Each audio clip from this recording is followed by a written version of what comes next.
Yansani here, your business mentor coach at bloomintoyou.com, where we help new coaches get their first paying clients, next clients, and bloom their coaching business. And today's video is for you if you've ever asked yourself the question, what if my clients don't get results? And that is one of the biggest fears I hear amongst new coaches. So today's video is going to help you with how to deal with that question. So the first thing to ask yourself is if you can actually help your target audience with their problem. Can you help them with their business, with their relationship, or their health? Do you have a process that walks them from their point A to point B? And if you have never yet received a paying client, have you already walked yourself through this process? Have you lost a significant amount of weight without starving yourself? Have you transformed a broken marriage into one that's happy and they feel in love again? And maybe you've helped other people, but you didn't get paid for it. But if you've helped them, it's highly likely that you can help other people and that they will pay you for help with that solution. So if your answer is a yes to that question, hopefully that provides you some reassurance that you don't have to ask yourself, what if they don't get results? Because you've seen results in yourself and perhaps with other people that you've helped.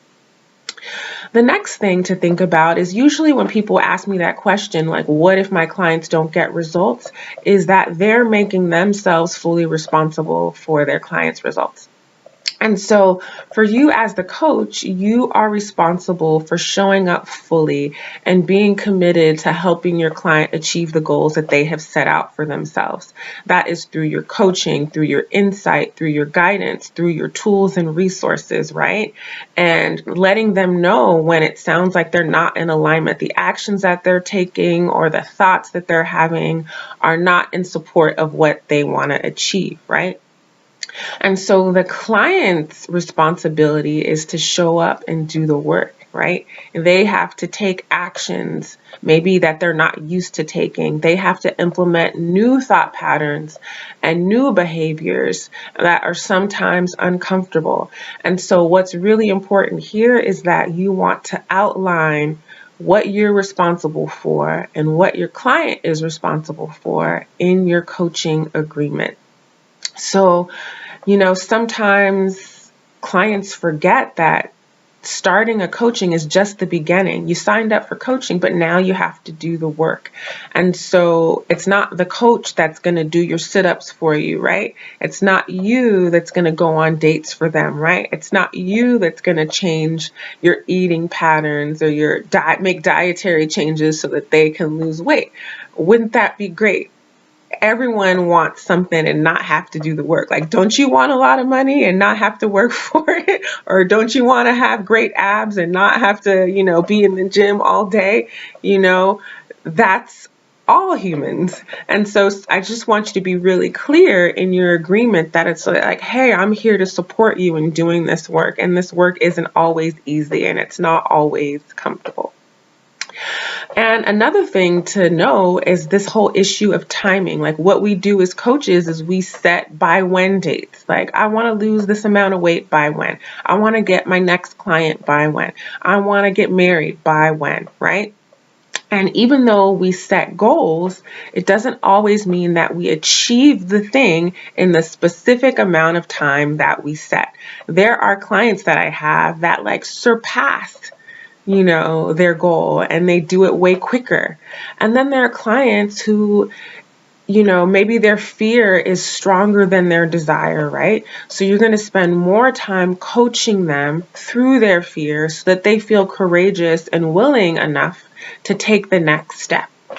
It really depends on the person. Some people are ready right now to take the action.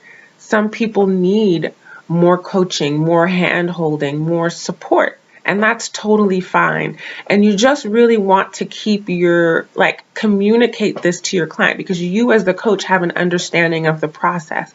Maybe in the beginning they're really motivated, and then you kind of lose steam or lose motivation, and then you have to recommit to the goal again. So you being able to explain the common cycles of the coaching process so they don't get discouraged or disheartened, because you've seen this, you've seen the longevity.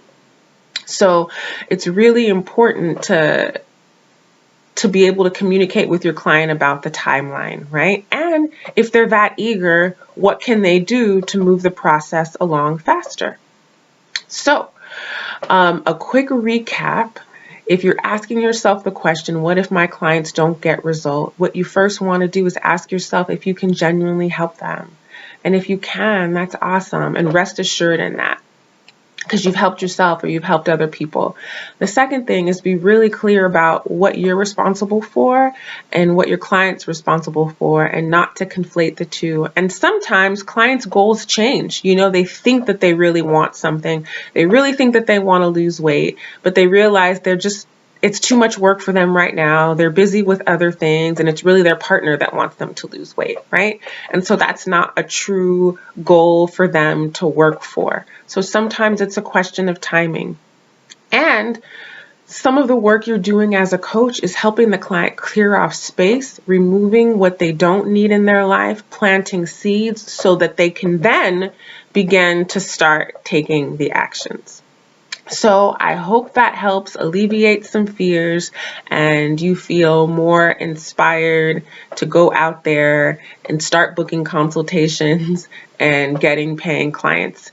And if you need help with that process of how to book consultations and how to turn a conversation into a client, I'd love to invite you into a business clarity call with me, where we're going to look at what your business vision is and where you're at with it right now, and where you're feeling stumped and stuck and fearful, and what you can do right now to start gaining some momentum and traction in your business. You can sign up for a business clarity call with me at bloomintoyou.com/now. Again, that's bloomintoyou.com/now. And I look forward to speaking to you. And if there are any other topics that you'd like me to discuss in further videos, feel free to write them in the comments below or to PM me. All right, bye.